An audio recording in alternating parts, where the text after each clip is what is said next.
unidad 2.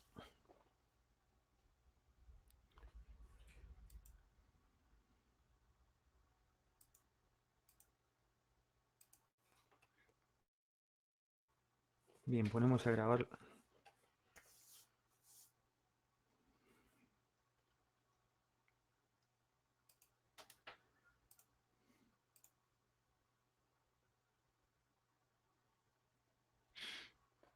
Bien.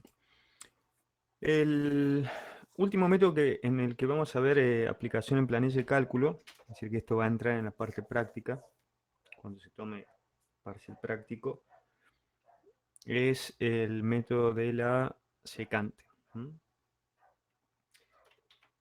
¿En qué consiste este método?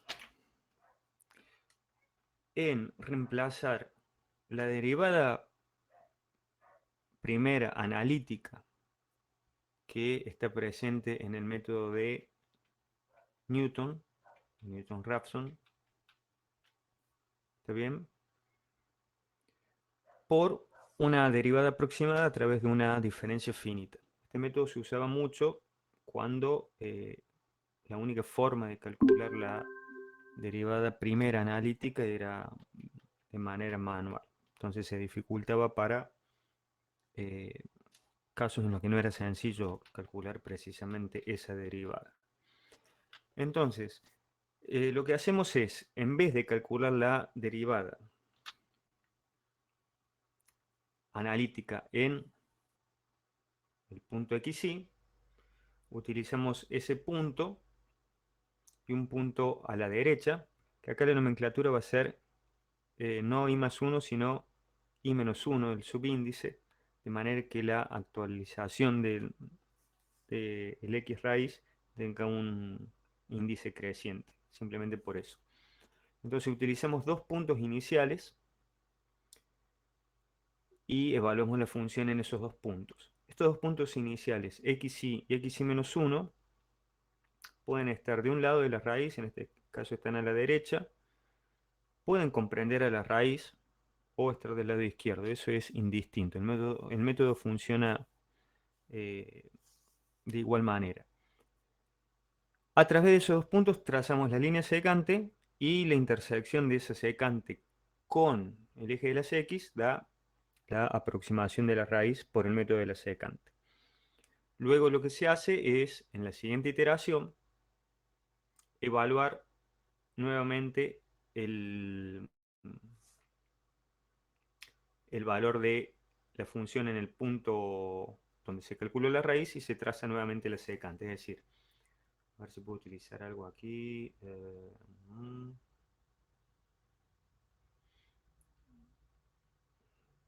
Buah.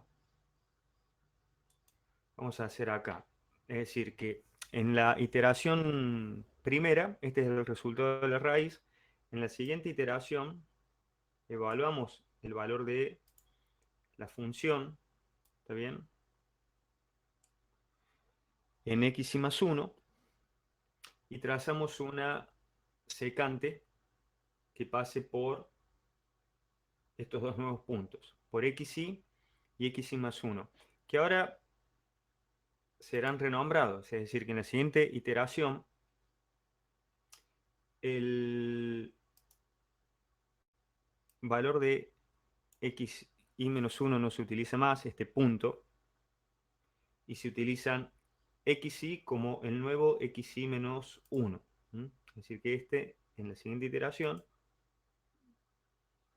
perdón, era una nota emergente, en la siguiente iteración, esto va a ser xy menos 1. Upa, ¿dónde fue a parar el cuadrito? Bueno, lo vamos a poner aquí de nuevo.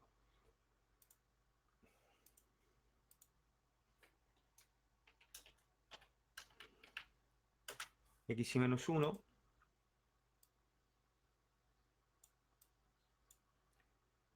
El valor de x y más 1 se lo reemplaza se lo asigna a xy.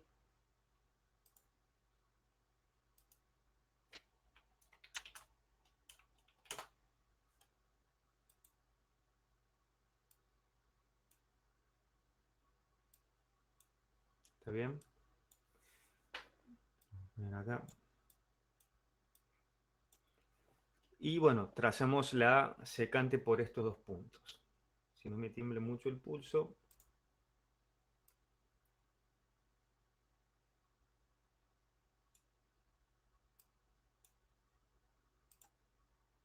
será una cosa así, aproximadamente, ¿no?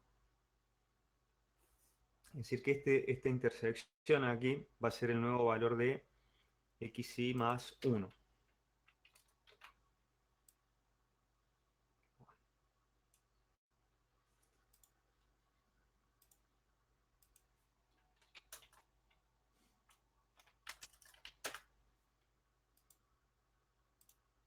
¿Está bien? Es decir, lo que se ha hecho cuando se pasó de una iteración a la siguiente es a xy menos 1 de la nueva, esto es en la nueva iteración, ¿no?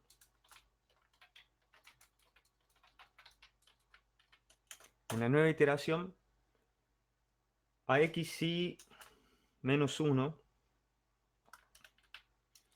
se le asignó el valor de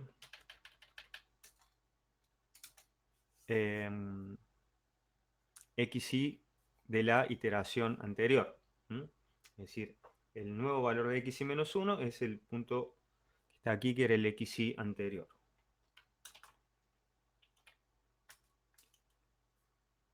Al nuevo xy se le asigna el valor que tuvo xy más 1 en la iteración anterior, es decir, el valor de que se había calculado con el método de la secante, con la propia fórmula.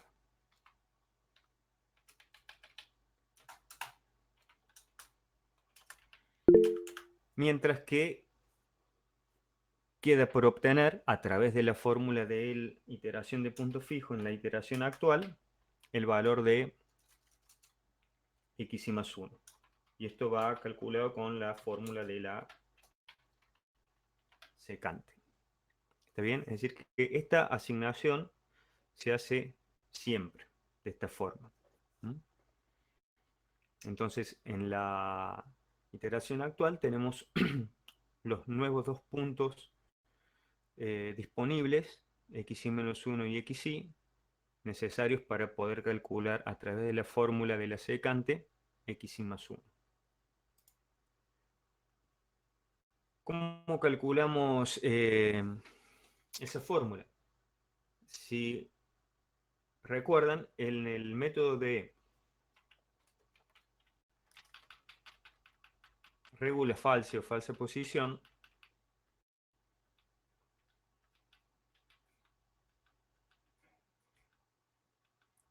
lo que se hacía era, se tomaban dos puntos que debían comprender a la raíz y se trazaba la secante que pasaba por los pares de pares ordenados xl, fxl, xu, fxu.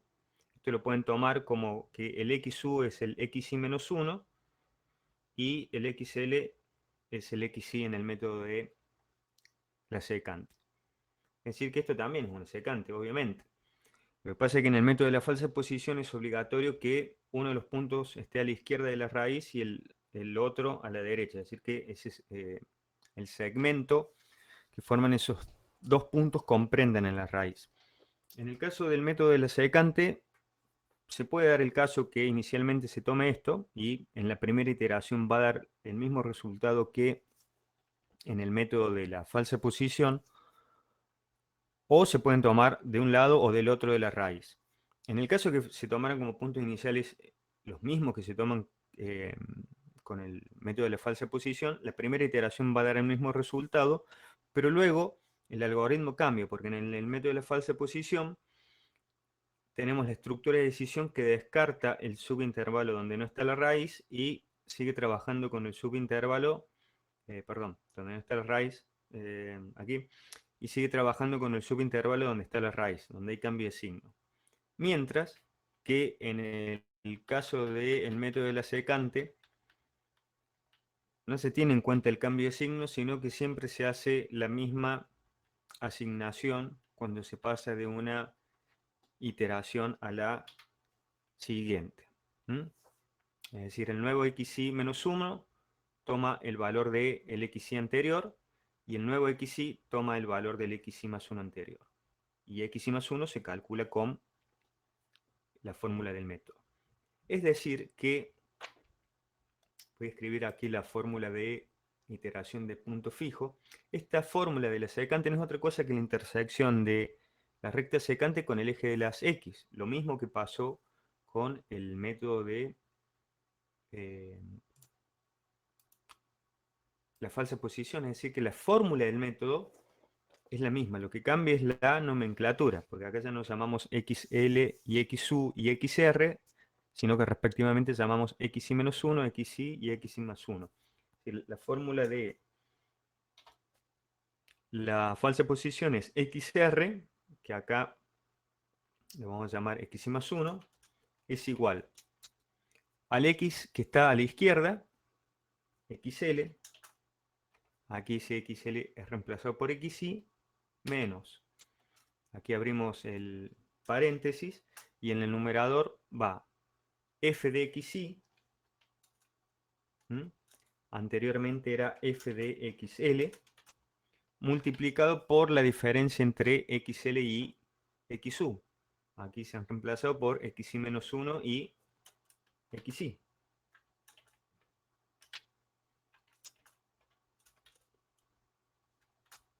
Y eso dividido por la diferencia entre f evaluado en xl, acá es xy menos 1, y f evaluado en xu, que aquí se reemplazó por f de xy, es decir, fl menos fu. Es decir, también la raíz es una... la aproximación a la raíz es la intersección entre la secante y el eje de las x. Lo que va a cambiar cuando en un método o en otro es cómo se sigue adelante en la siguiente iteración. Pero la fórmula del método, independientemente del cambio de nomenclatura, es exactamente la misma, porque está aproximando la raíz como la intersección de una secante con el eje de las x. ¿Está bien?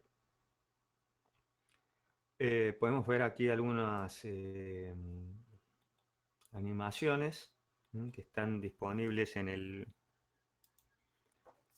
el aula virtual. Acá estoy utilizando dos puntos que no comprenden a la raíz, pero uno puede tomar esos puntos iniciales como quiere.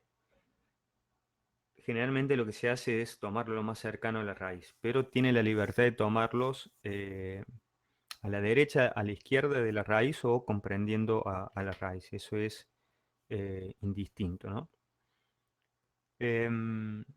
Bien. Este método sí que no tiene criterio de convergencia, como lo tiene el método de iteración de punto fijo o el método de Newton. No tiene criterio de convergencia. Acá, por ejemplo, se está dando el caso en esta animación donde se toman dos puntos iniciales de un lado de la raíz y luego en la iteración subsiguiente en la siguiente queda un punto de un lado de la raíz y el otro punto del otro lado. Por lo tanto, se puede dar el caso que en el avance del método, en alguna iteración, los dos puntos que se utilizan para aplicar la fórmula comprendan a la raíz.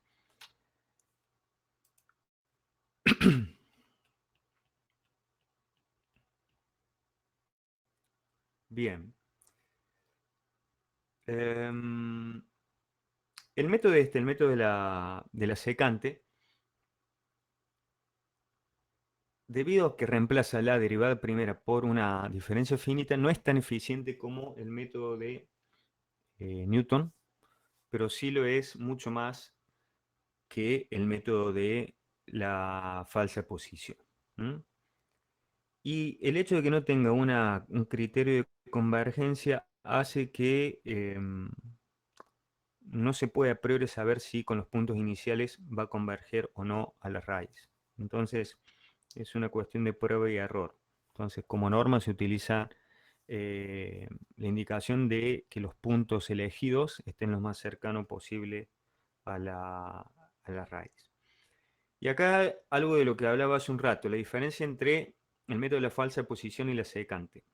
Suponiendo que partimos de puntos eh, iniciales que son iguales, ya sea en la primera iteración o en una iteración dada que se dé el caso de que en la secante los dos puntos comprendan a la raíz.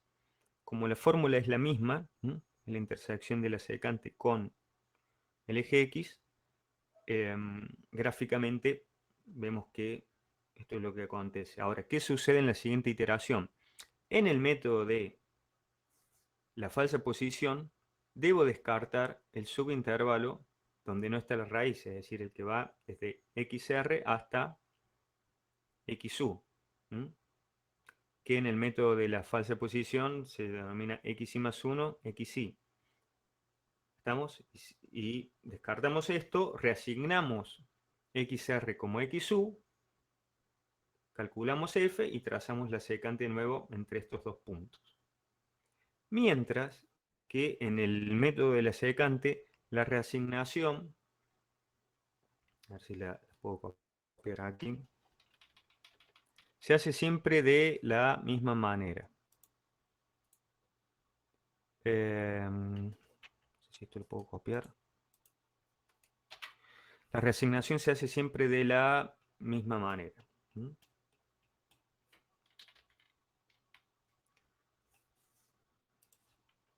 No. Es decir, va de nuevo aquí. Lo que hacemos es, fíjense que este punto es, este que está aquí es xy más 1. Vamos a usar la nomenclatura que se vio en las diapositivas anteriores. Este punto es xy más 1. Este es xy y aquí tenemos xy menos 1. Es decir, que en la siguiente iteración el que debemos descartar es el xy menos 1. El de subíndice menor. XY va a tomar el valor de, perdón, x menos 1 va a tomar el valor de xy en la iteración anterior. Es decir, que aquí vamos a tener que escribir el xy menos 1. ¿Está bien? A ver si lo puedo achicar a esto.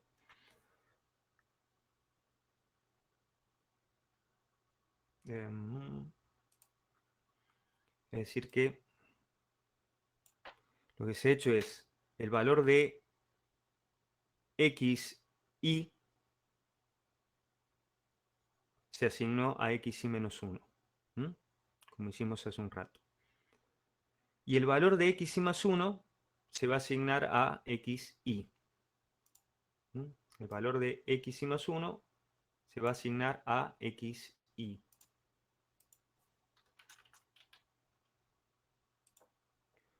Por lo tanto, ya tenemos los dos puntos necesarios, xy menos 1 y xy, donde evaluamos la función y trazamos la secante de la misma.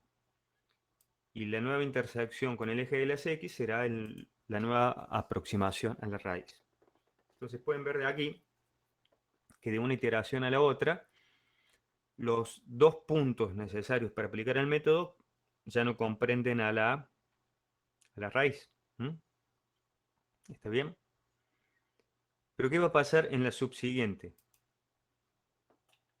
Cuando pasemos a lo que acá sería iteración 3 que no está graficada. ¿Qué valores van a tomar? Y bueno, acá podemos ver que esto va a quedar así. El xy de la iteración 2 va a ser el xy menos 1 de la iteración 3. Y el xy más 1 de la iteración 2 va a ser el xy de la iteración 3, donde el valor de la función puede estar, supongamos, por aquí, ¿no? Entonces, en la iteración 3, ¿dónde están las líneas aquí?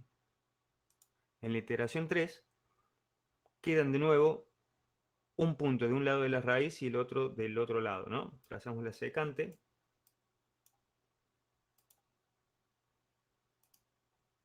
Y tendremos que esta intersección va a ser el nuevo valor de xy más 1. Es decir que alternadamente tendremos los puntos, comprendiendo la raíz y en la siguiente iteración no haciéndolo. Pero uno no debe preocuparse por eso porque como la asignación se hace siempre de la misma forma, ¿sí? La asignación de los valores para la siguiente iteración, no debe prestarle atención a esto. Simplemente esa diapositiva es para que vean la diferencia del método de la secante y la falsa posición, que si bien utilizan la misma fórmula iterativa, cambia el algoritmo cuando se pasa de una iteración a la siguiente. ¡Ey!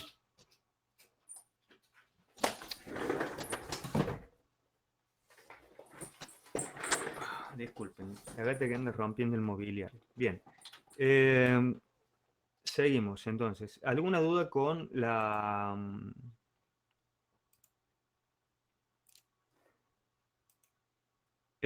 con la diferencia de los dos métodos?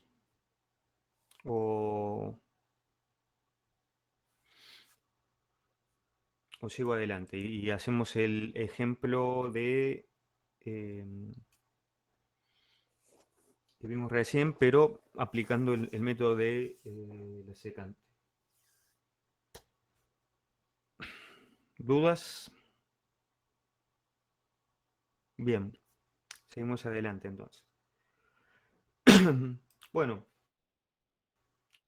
usando la misma planilla que eh, iniciamos en la clase, donde en una hoja tenemos el método de punto fijo, en la otra el método de Newton.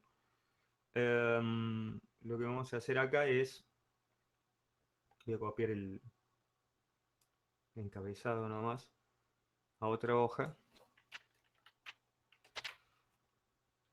y vamos a aplicar el método en cuestión.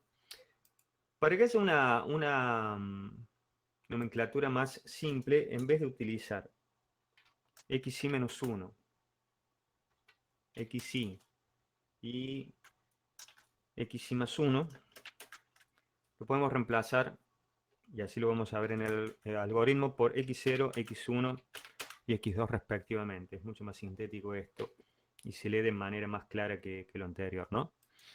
Entonces vamos a hacer eso. Entonces tenemos el contador de iteraciones. Acá debemos fijar los puntos x0, f en x0, x1, f en x1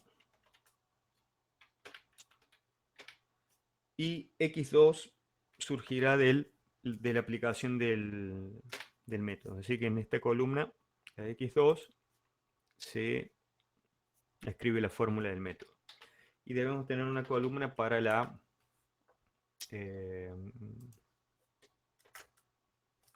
déjenme ver dónde había quedado el porcentaje aquí. Debemos tener una columna para para el error. Bien.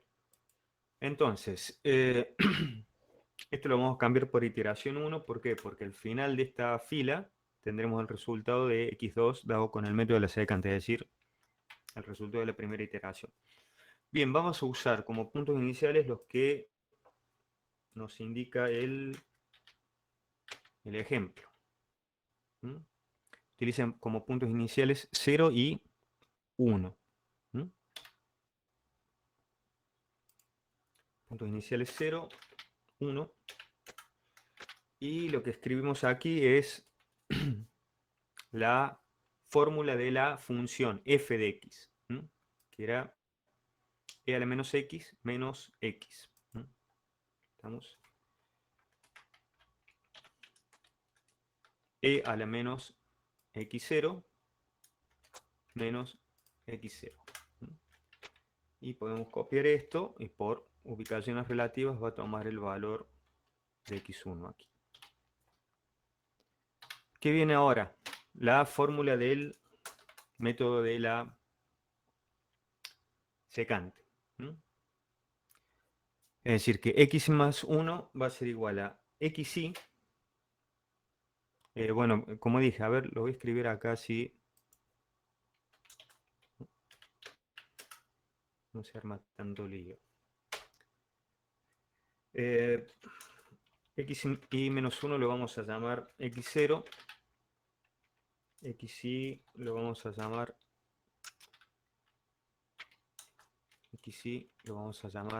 x1. Y xy más 1 lo llamaremos x2. Entonces, en la fórmula tenemos que va a ser igual. Tengan a mano, si quieren, ahí la diapositiva donde está la fórmula. Va a ser xy, que en este caso es x1, que es lo que está más cerca de la raíz, menos, al menos conceptualmente, ¿no? No quiere decir que numéricamente en un ejemplo en cuestión sea así. Menos, y acá abrimos el paréntesis porque viene el término de corrección. F en x y menos 1 sería, es decir, f en x0, por xy menos 1 menos xy, que acá sería x0 menos x1. Acá me confundí, perdón, no es b3, sino c3, f de x0. Por, como dije, xy menos 1 menos xy. Le hemos llamado x0 y x1 respectivamente. Cerramos el paréntesis del numerador, todo esto sería el numerador, C3 por paréntesis B3 menos D3, sobre paréntesis f de x y menos 1 menos f de xy. Es decir, según la nomenclatura que tenemos acá, f de x0 menos f de x1. ¿Está bien? A ver. ¿Cuánto daba esto? Me parece que está mal. En algún lado me tengo que haber equivocado.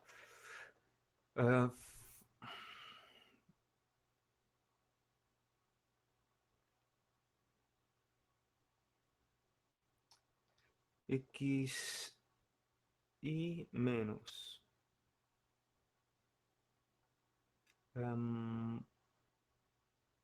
fx0 por x0 menos x1 sobre...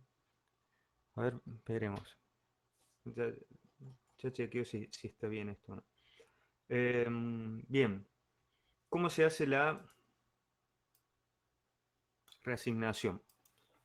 No recuerdo cuánto daban los resultados aquí. ¿Dónde me he equivocado?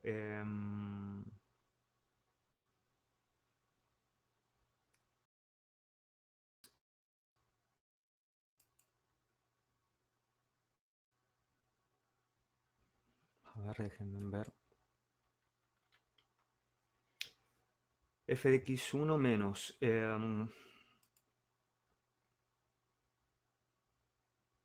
fx0.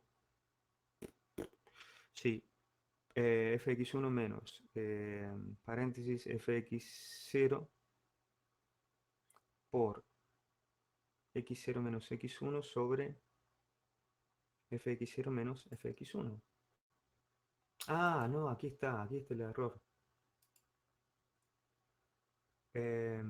Aquí está el error. Sobre x0 menos x1, no sobre... A ver. Sobre x0 menos x1. Vamos a chequear la fórmula.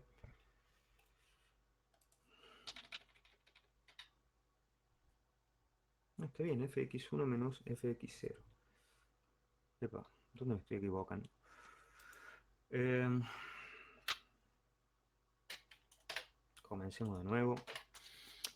Veamos, x0. Ah, x1, perdón. Ahí está. Creo que era este el error. x1 menos. Abrimos paréntesis. F de x0. Estamos hasta ahí. Aquí estaba el error. Es fx1. Acá. Es muy sencillo equivocarse. El error estaba acá. Esto es E3. Ahora sí.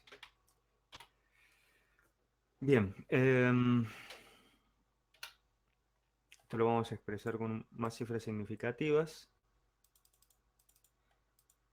Y la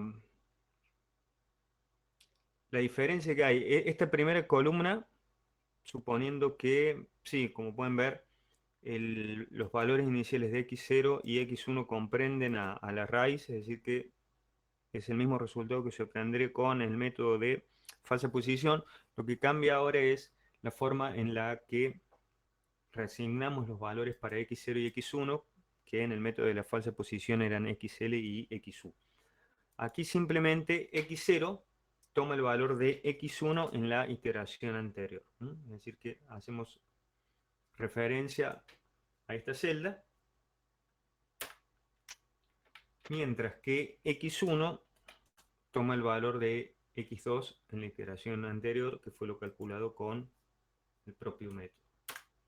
Es decir, que la actualización de los valores es mucho más simple que en el caso del método de falsa posición, donde debemos escribir una estructura de decisión que asegure que el método siga siendo cerrado. Y en la primera columna ya podemos escribir la fórmula del error. ¿Por qué? Porque el nuevo valor de la raíz es lo que acabamos de calcular con el método, y el valor anterior será, por una cuestión de subíndices, x1. Es decir, que aquí ya podemos escribir cuánto vale el error relativo aproximado porcentual. Valor absoluto, abrimos paréntesis, paréntesis nuevo para el numerador, x nuevo, que es x2, menos x anterior, que es x1, cerramos paréntesis de numerador, dividido por la aproximación actual, x2. Y esto va a estar en términos porcentuales. Bien.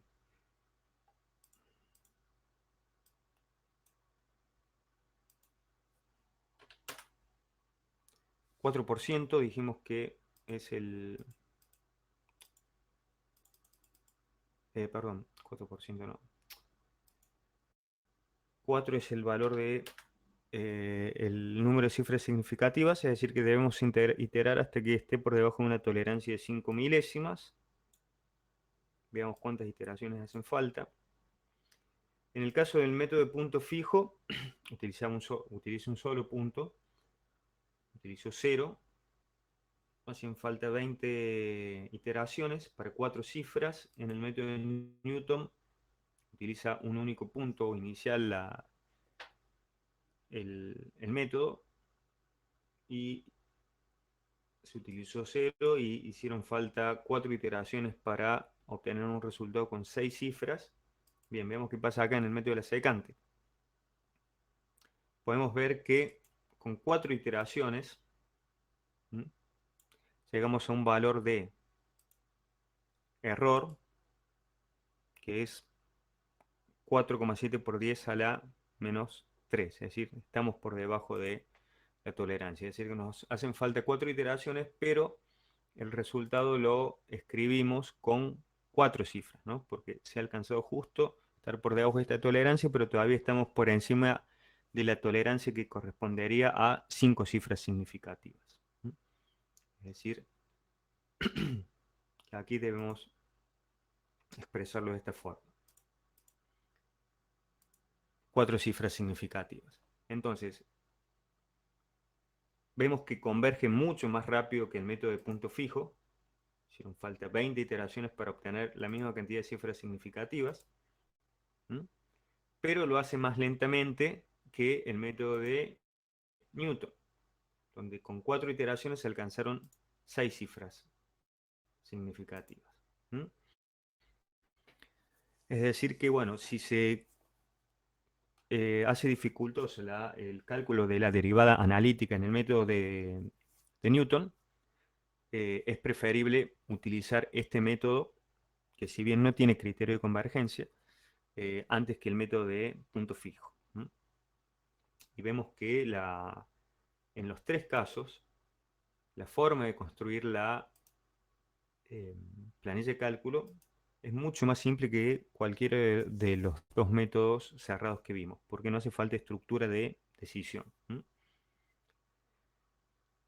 Bien,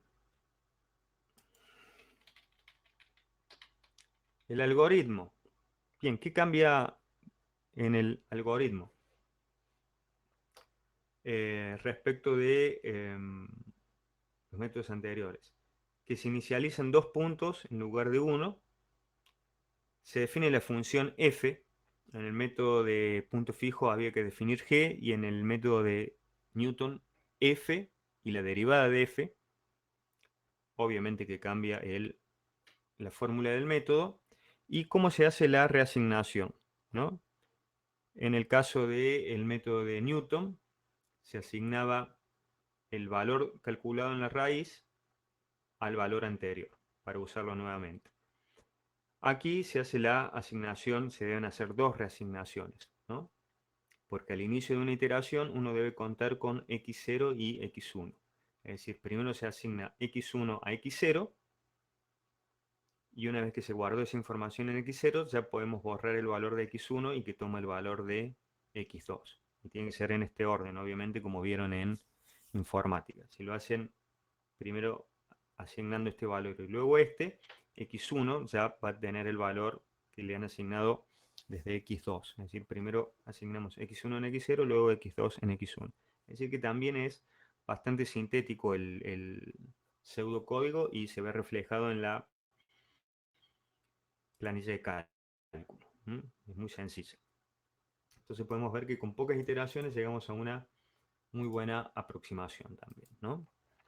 Moraleja, los métodos abiertos son realmente preferibles respecto a los métodos cerrados debido a la alta velocidad que tienen, la alta eficiencia rápida de convergencia, pero la gran desventaja que tienen, y en eso sí hay que ser muy cuidadoso, es que pueden divergir, ¿no?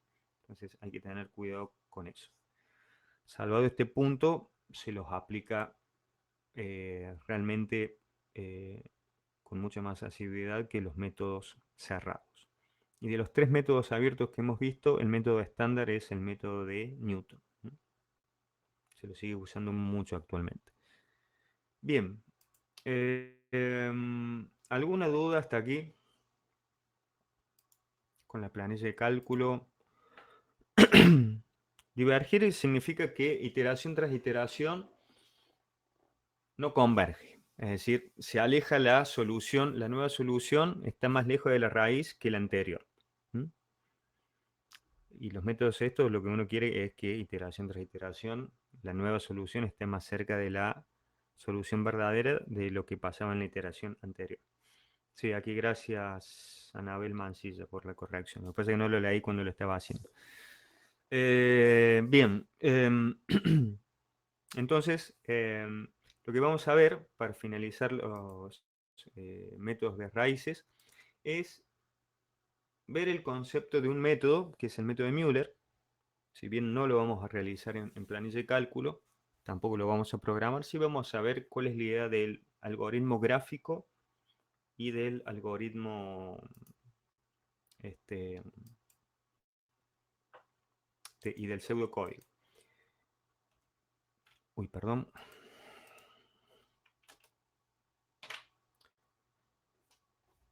En lugar de tomar dos puntos iniciales, como en el método de la secante, se pueden tomar 3 puntos. Entonces, esto va a dar lugar, es decir, evaluar la función en 3 puntos. Y esto va a dar lugar a una cuadrática. ¿Está bien? Acá podemos ver la diferencia. Supongamos que tenemos la misma función, ¿m? a la que queremos calcular la raíz. ¿M? Supongamos que tiene una sola raíz esta función. Bueno, acá tenemos una explicación gráfica del método de la secante al inicio de una iteración. Puede ser la primera o una iteración cualquiera.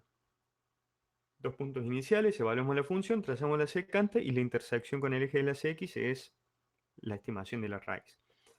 Lo que hace el método de Müller, y este método sí es para lo que son métodos estándar, un método relativamente nuevo, es de los años 50, comparado con los otros métodos que son de hace varios siglos.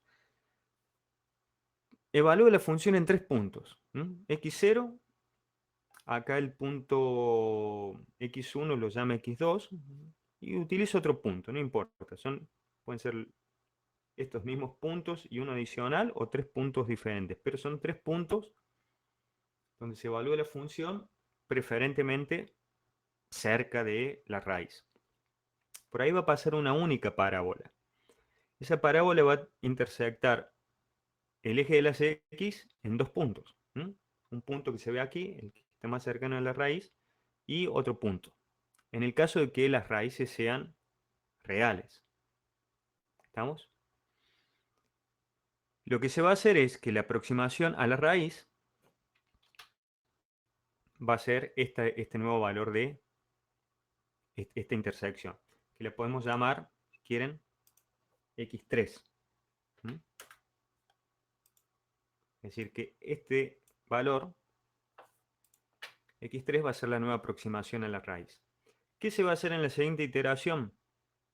Al pasar a la siguiente iteración, bueno, ya vamos a ver cuál es la forma lógica de que descartamos la otra raíz.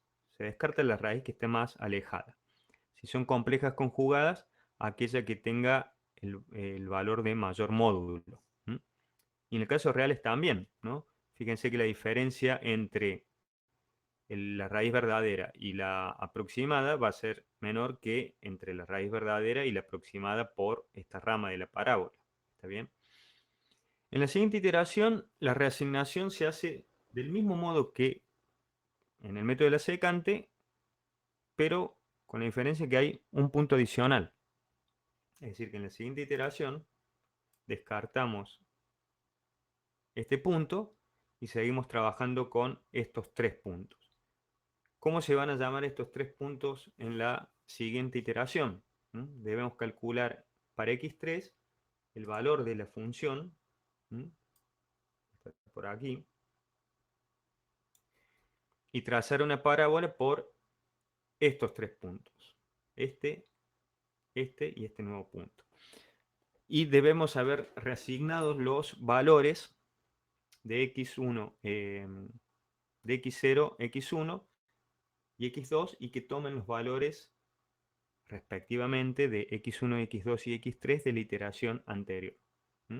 Porque estos valores son los que se van a utilizar en la fórmula, es decir, para trazar la parábola, cuya intersección va a estar más cerca de la raíz verdadera de lo que está hasta aquí, señalado en azul, ¿no? Entonces, en la siguiente iteración, lo que vamos a tener es que este punto se pasa a llamar x0. ¿Está bien? Este punto x2, pasa a llamarse x1. Y lo que antes era x3, ahora es x2. ¿Está bien? ¿Qué quiere decir eso? Que hemos asignado, lo voy a escribir de nuevo aquí. Acá está de manera gráfica, pero lo que hemos hecho es, para la nueva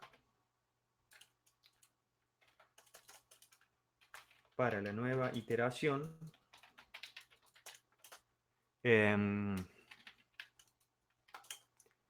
hemos asignado a x1, a x0, el valor de x1 de la anterior, ¿no? Una vez hecho esto, a x1 de la nueva iteración le asignamos el x2 del anterior, ¿sí? Y al x2 del actual, ¿no? Le asignamos el x3 del anterior.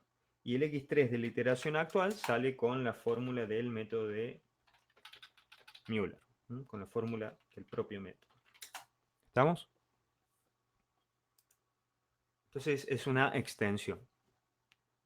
¿Cuál es la ventaja que tiene esto? Bueno, aparte de que estamos trazando una cuadrática, se va a acercar más rápidamente a la raíz, lo pueden ver gráficamente eso.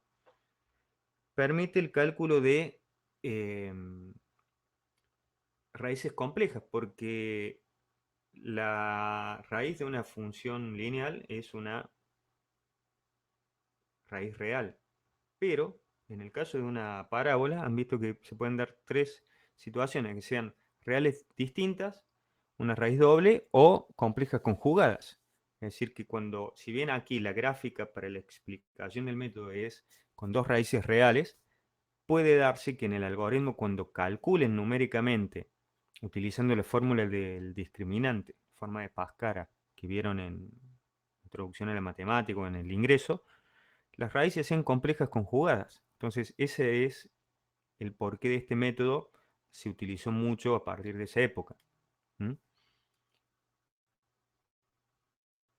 ¿Estamos hasta ahí? ¿Alguna duda?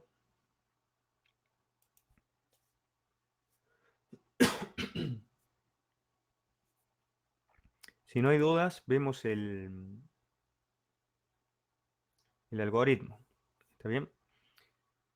Que es formalizar lo que se vio gráficamente recién. ¿Mm? Seleccionamos tres puntos iniciales. Encontramos la parábola que pasa por esos puntos. ¿Mm? Ya vamos a ver cómo se hace eso. Encontramos la parábola. Y de las dos raíces, que pueden ser reales o complejas o una raíz única, seleccionamos la que esté más cerca a la raíz real. Si está convergiendo, esta nueva raíz, la x3, va a estar más cerca de x2 que de x0. Acá podemos ver, supongamos, aplicamos el método aquí. x3 va a estar entre x, entre la verdadera y la aproximación anterior, x2. Es decir, estará aquí el medio. Bueno, elegimos de las dos raíces que obtenemos la que esté más cercana a la x2, que es la x3 anterior. Recuerden que esta x2 en esta iteración actual es la x3 anterior, la aproximación anterior de la raíz. Entonces elegimos ese valor de x3 y descartamos la otra raíz de la parábola. Y luego reasignamos respectivamente x1, x2 y x3 a x0, x1 y x2. Esto se repite hasta que el error esté por debajo de la tolerancia. Bueno, ¿cómo escribimos la fórmula del error? El error relativo aproximado va a ser igual a, siempre en términos absolutos y porcentuales, ¿no? Al nuevo valor de la raíz, que es x3 en la iteración actual, menos el x3 de la iteración anterior. Pero el x3 de la iteración anterior lo hemos guardado para la iteración actual en x2. Es decir, que directamente aquí hacemos x3 menos x2. ¿Está bien? Y eso lo dividimos por el valor actual de la raíz, x3, ¿no? Y esto en términos absolutos y porcentuales. Cuando este error esté por debajo de la tolerancia que uno prefije para un número de cifras significativas, termina de aplicarse el método. ¿Está bien? ¿Qué falta ver? ¿Cómo encontrar la parábola que pasa por los puntos x0, x1 y x2? Es decir, encontrar los coeficientes de la parábola a, b y c. Aquí lo hemos hecho gráficamente. Bueno, lo que se debe hacer es evaluar la función, ¿está bien? En x0, x1 y x2 respectivamente. Eso nos va a dar tres valores, f(x0), f(x1) y f(x2). vamos a tener un sistema de tres ecuaciones con tres incógnitas. Por ejemplo, la primera va a ser y0 o fx0 igual a por x0 cuadrado más b por x0 más c. La segunda va a ser fx1 igual a ax1 cuadrado más bx1 más c. Y la tercera fx2 por ax2 cuadrado más bx2 más c. Que lo podemos escribir de forma matricial como está aquí. Las tres incógnitas son los coeficientes de las parábolas. Resolvemos este sistema lineal, porque es lineal para las incógnitas A, B y C. Aquí los x0, todo esto que está aquí son valores numéricos, porque ustedes eligen los puntos. Y una vez que tiene los coeficientes de la parábola, aplica la fórmula de Pascal. ¿Está bien?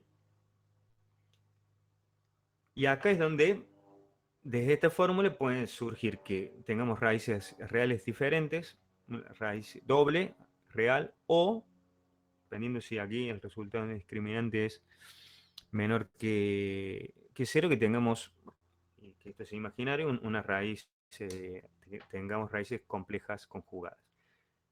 En cualquiera de los casos siempre se eh, elige que el valor absoluto de x2, ¿no? Que de la diferencia entre x2, que es el valor de la raíz en la iteración anterior, y el xy o xj, que son las raíces, las candidatas a raíces que acabamos de calcular, aquella que esté más cerca de x2, es decir, cuyo valor absoluto de las diferencias sea menor. Y se elige ese valor. Eso se hace en el pseudocódigo con una estructura de decisión. Chequeamos si xy menos x2 es menor que el valor absoluto de xj menos x2. Si es así, bueno, xy está más cercano a x2 y es el nuevo valor de la raíz. Caso contrario, xj será el nuevo valor de la raíz. ¿Está bien? Es decir que es bastante simple la idea del método. Lo que está aquí es un programita en MATLAB que no lo vamos a ver, que calcula las raíces de esta ecuación. Esta cúbica tiene una raíz real y dos complejas conjugadas. Eh, lo importante es que entiendan cuál es la idea del método y por qué en este método puede calcular raíces complejas, cosa que no puede hacer el método de la secante. ¿Está bien?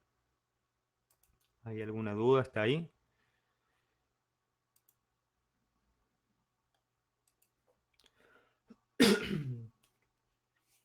¿Dudas? Si no, aquí ya estamos finalizando la clase.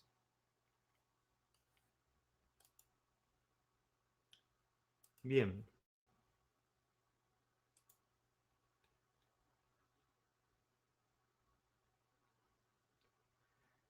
Bueno, acá hay ejemplos de aplicación. Eh, vamos a ver cuál es la idea de este de ejemplo, pero si bien está, lo que pasa es que esto está resuelto en Octave y bueno, se van a perder ahí, a no ser a los que les guste programar con el código. Está resuelto con Newton. Acá lo que se tiene es la ley de gases ideales, que relaciona presión, volumen y temperatura, teniendo en cuenta el volumen molar, P sobre N, y R, la constante del gas en cuestión. Pero esto es válido siempre y cuando las presiones no sean muy elevadas, ¿no? Generalmente funciona bien. En ese caso, cuando las presiones son elevadas, eh, el problema es mejor modelado por la ecuación de Van der Waals, que tiene en cuenta ya la interacción intermolecular, digamos, la fuerza de repulsión, debido a que las moléculas están muy juntas debido a la presión. Y esta ecuación depende del volumen molar. Fíjense que acá el volumen molar se puede despejar directamente, B sobre N.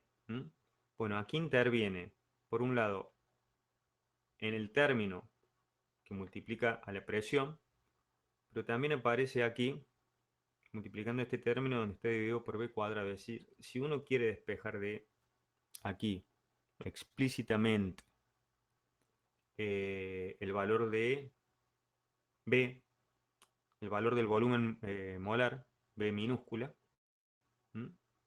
Que es lo que está pidiendo, no lo puede hacer. Entonces, no queda otra alternativa que calcularlo como un problema de raíces. Entonces, ¿qué puede hacer? Bueno, acá tenemos eh, esta expresión que uno le puede reescribir de manera que quede como f de b igual a 0. Es decir, pasamos restando al primer miembro, rt, y nos queda toda una ecuación en función de la única incógnita, variable independiente, b, minúscula. Y bueno, uno puede hacer una gráfica de la función para ver eh, cuál es el valor de la raíz. Prefijados ya los... Acá está pidiendo para el dióxido de carbono y el oxígeno cuáles son los parámetros A y B, dado por Van der Waals, y dependerá también de, bueno, obviamente de R, y de la presión y la temperatura a la cual esté el gas, ¿no? Entonces, estos si bien son variables, una vez fijados ya queda como única variable el problema, B minúscula, y uno puede aplicar cualquiera de los métodos en cuestión. En el ejemplo está,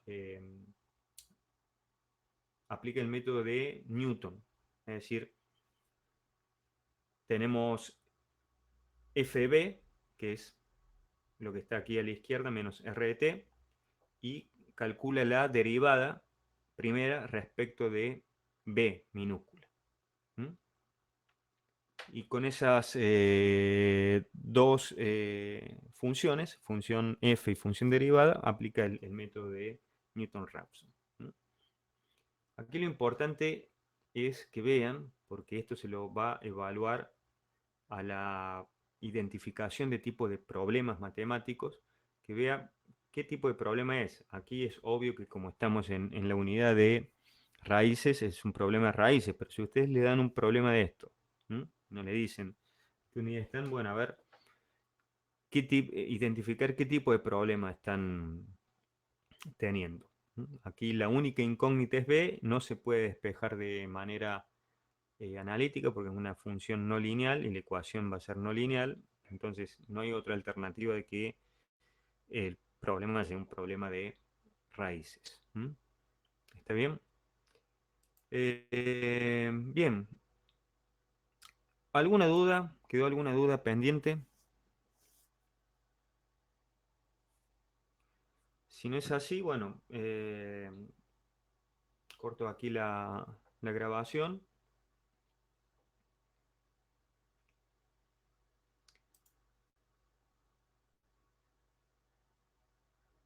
Sí, la clase la voy a subir. Ahí cortamos la